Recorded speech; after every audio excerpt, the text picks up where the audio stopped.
as we wrap, you could be one of the most powerful weapons in the hand of God that he ever slung, ever, because of the intellect that you have, because of the platform that you have, because of the millions of people and what you've learned. You've read every word of the Bible. You've dissected it. You know what it is. And the day that becomes absolutely life and death real to you, you, sir, could be one of the most powerful human beings, in my opinion, that ever walked the face of the earth. So anybody watching this, if you feel him knocking at the door, open the door. It's very simple. You don't need a preacher. You don't need a priest. You don't need anybody to sit down with to give your life to Jesus and go to heaven. You don't need anybody. You can sit there all by yourself and you can reach out to him and you can give your life to him right there anytime you want to. That's one problem with religion. You've used the word religious about me. There's nothing religious about me. Religion, in my opinion, has built these constructs where they make people think you have to go confess your sins to this person, or you have to go through a preacher, you have to go through some other earthly sinful human being. I mean, tell me where it says that anywhere. It doesn't say that anywhere. That's their way of keeping people under control, making them come through those doors. They think if they don't do it that way, then they're not going to get there. And that's another one of the big deceptions that are out there. It's why I don't like that whole notion of religion. Jesus was not a religious person. The religious people persecuted Jesus back in the day. So it's important for people to know these distinctions. I mean, you can have one-on-one with him. He's right there. He's literally right there. Behold, I stand at the door and knock. If any man hear my voice and open the door, I will come in to him, and will sup with him, and he with me. To him that overcometh will I grant to sit with me in my throne, even as I also overcame, and am set down with my Father in his throne. He that hath an ear, let him hear what the Spirit saith unto the churches. We're all going to have to go to that point. Everybody's going to die. Everybody. And the second you die, it says to be absent from the flesh is to be present with God. Like, boom, just like that. And you're standing in front of the boss. And what are you going to say to him? What's he going to say to you? That's the only conversation any human being should be concerned about. John, that's probably a good time to end this part of the conversation. I wanted to talk to you about the meaning of the lyrics that you wrote down in this song. But I think we'll do that on the Daily Wire side, because that'll be a good additional half an hour. And this is actually a very good time to end.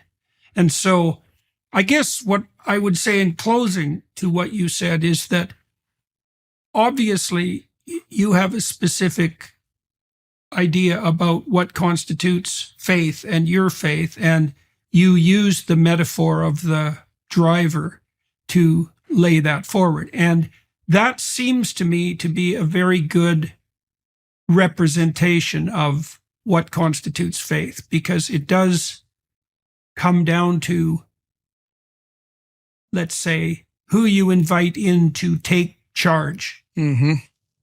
Exactly right. And that's not the same as stating words of faith.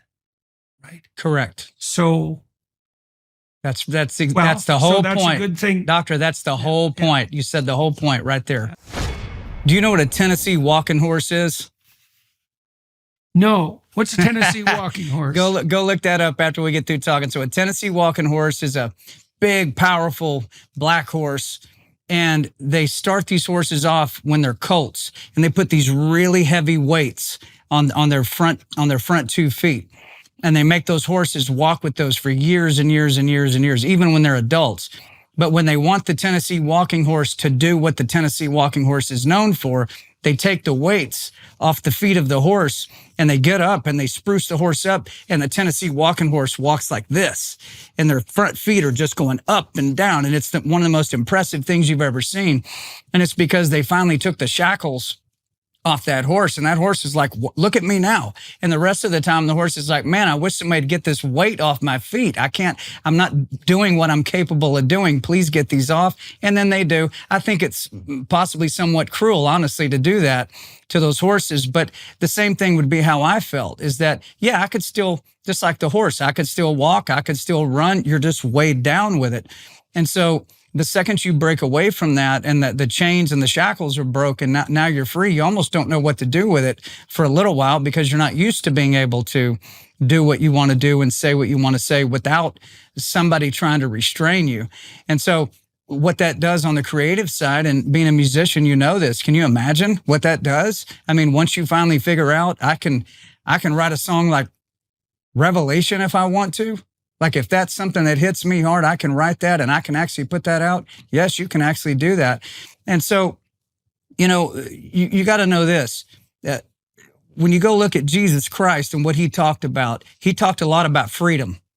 He talked a lot about it. He talked about the truth. He talked about freedom. And he says the truth will set you free. I mean, what a statement that is. The truth will set you free. So if you look at my situation, was I living truthfully at that point when I was shackled down? No, I wasn't, because I was playing a game. I was living a hypocritical existence at that point. That's not truthful. But when you accept Jesus, and you really do, and I use the word yield on purpose with you, knowing that Jesus existed, knowing all those things. Well, the devil knows those things. The devil's been battling him for millennia.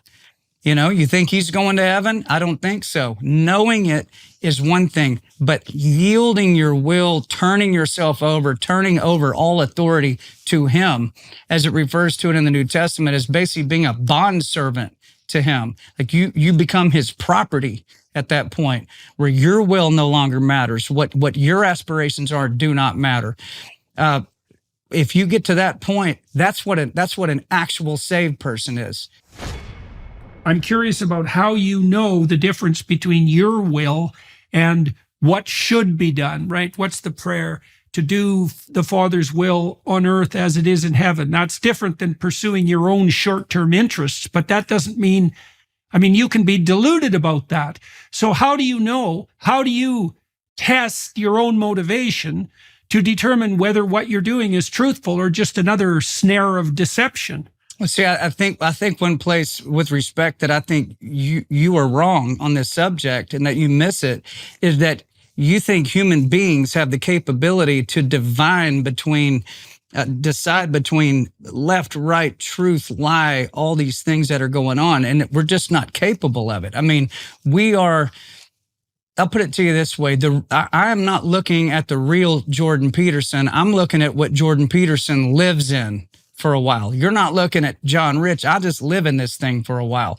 The real Jordan Peterson lives forever. He's an eternal being. He was created by the Creator, and he was put in that body that you're in right now to last as long as it's going to last. And then that body's going to die, and then the real Jordan is released from that body. Same way it goes for me. So the only way a human being can discern what is true and what is a lie is you better have Jesus inside of you, because he's the ultimate truth.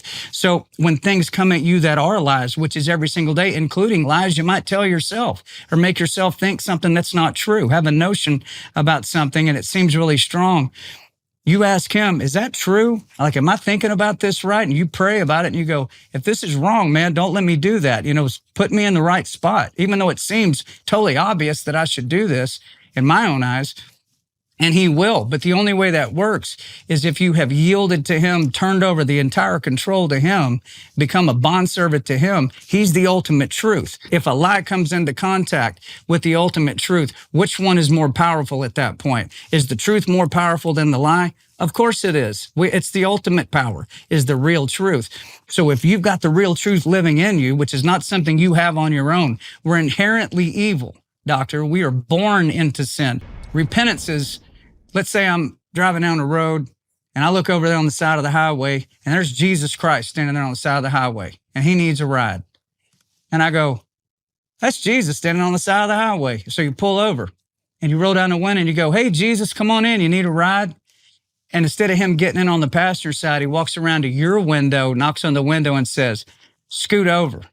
And so you do, and he takes the steering wheel and does a U-turn. And now he's driving the car and he takes you wherever he wants to take you. That's what repentance actually is. It's like, what's the difference between belief and faith?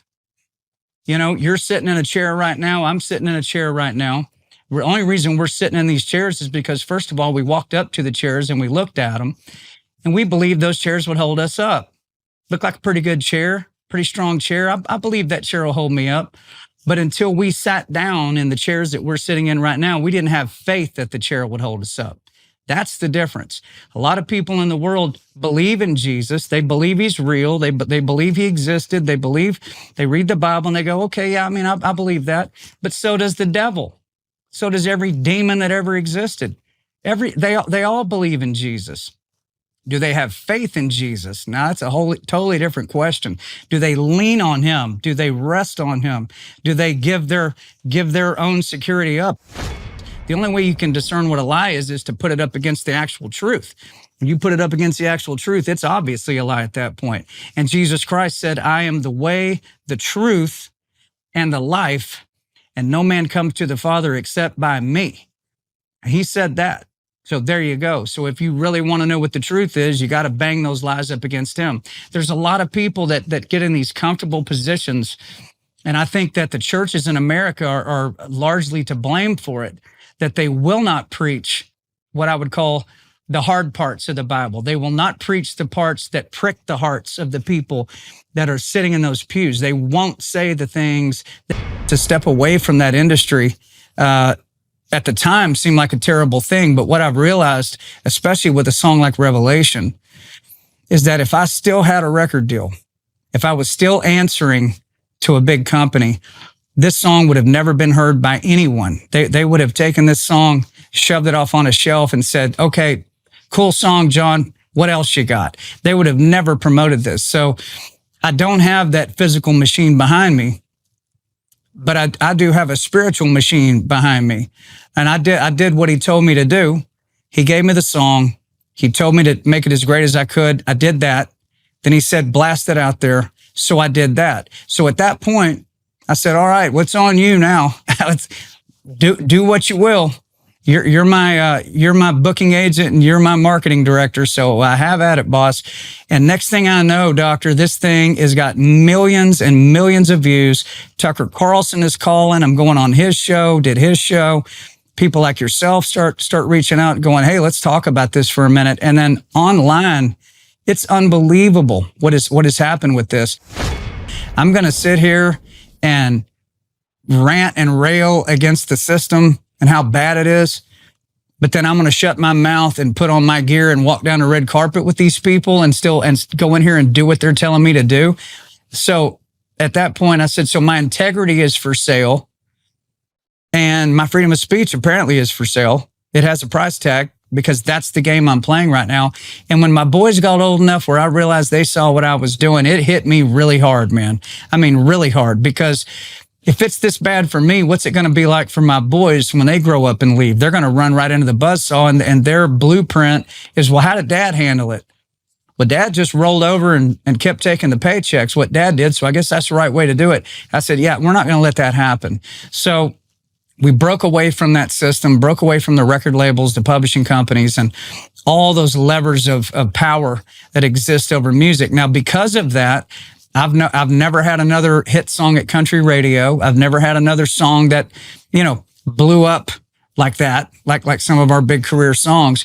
But the inverse of that is the people out there, the American people that know I don't have that system in place behind me anymore. If I give them content that strikes them, whatever that is, if it moves them, here they come. And I would say that I think that the amount of support I have today out there amongst just the general public as compared to back when I had a record deal has multiplied 300 or 400%. See, I actually watched a lot of your stuff, and there was one time it said it was 3 years ago. I don't know if that's accurate or not, but I actually wrote down what you said, and I wondered if you'd let me quote you for a minute. Oh. Can I quote you it's your interview? Can I quote you? Okay. Hey man, go right ahead. Go right ahead. I appreciate that. All right. This is This is Dr. Jordan Peterson here, a quote from him. What you have in the figure of Christ is the actual person who actually lived, plus a myth. And in some sense, Christ is the union of those two things. The problem is that I probably believe that, but I'm amazed at my own belief and I don't understand it. Because I've seen that sometimes the objective world and the narrative world touch.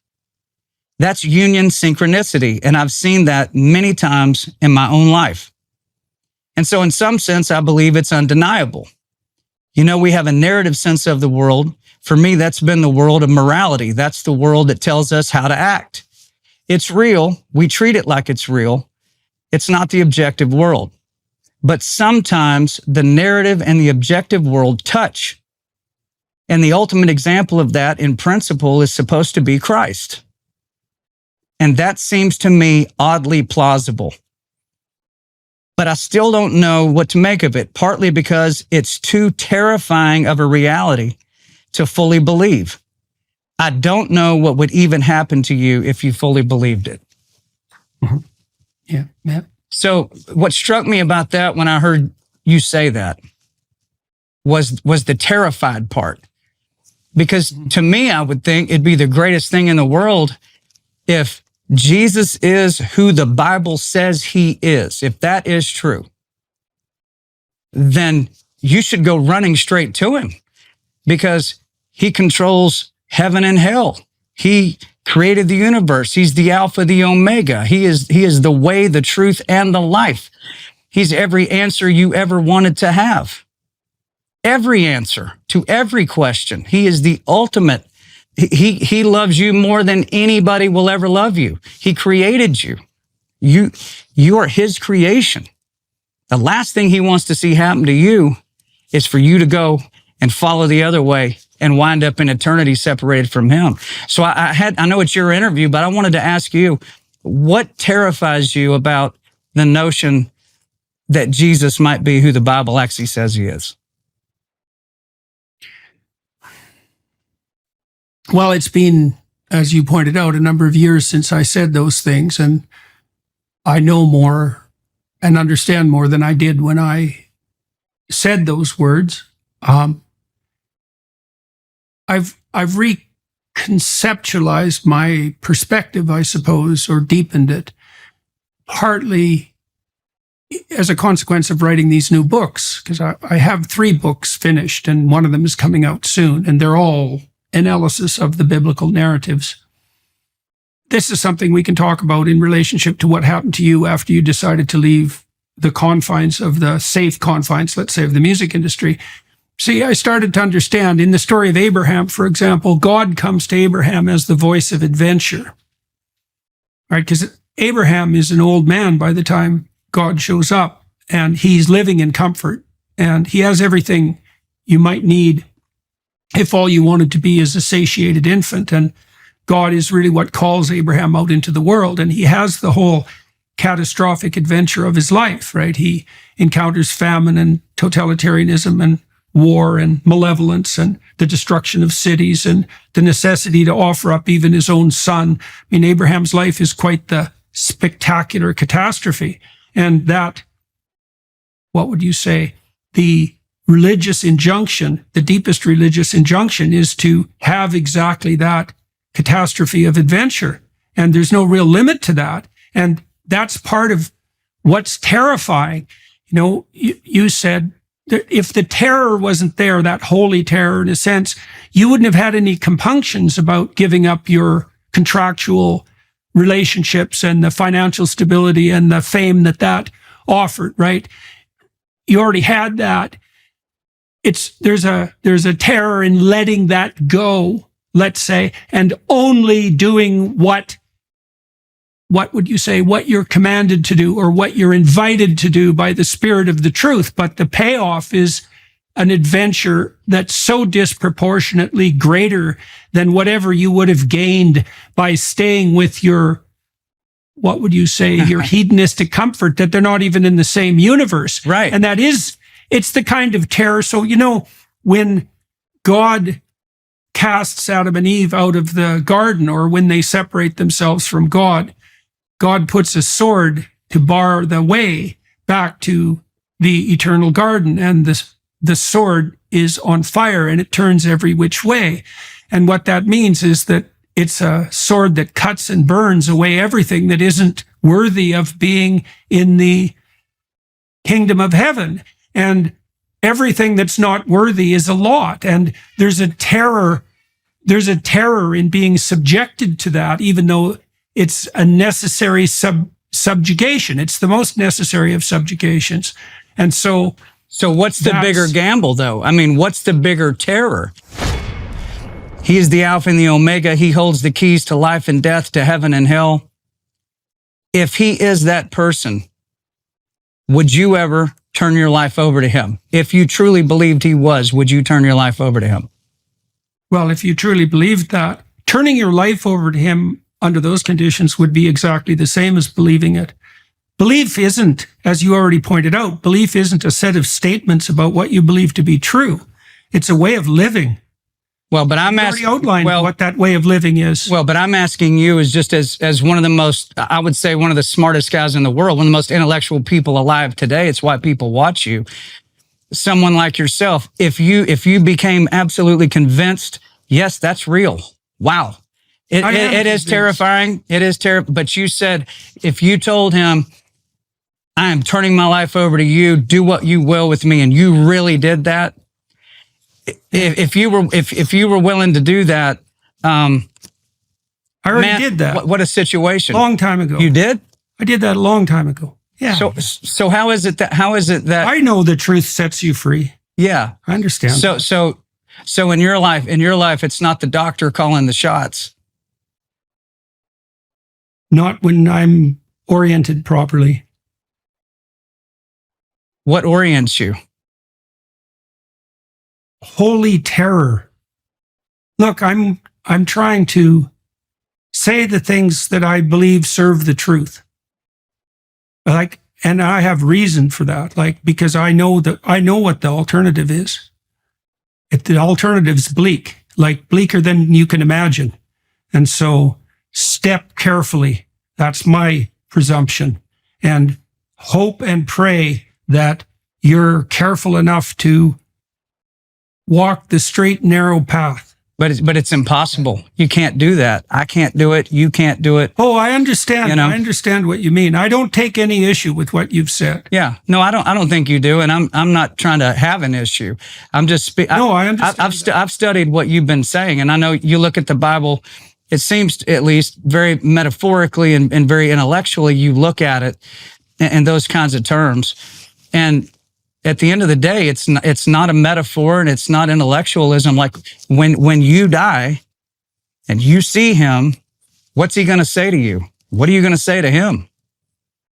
I mean, that's the ultimate question that everybody watching this interview is going to have to deal with.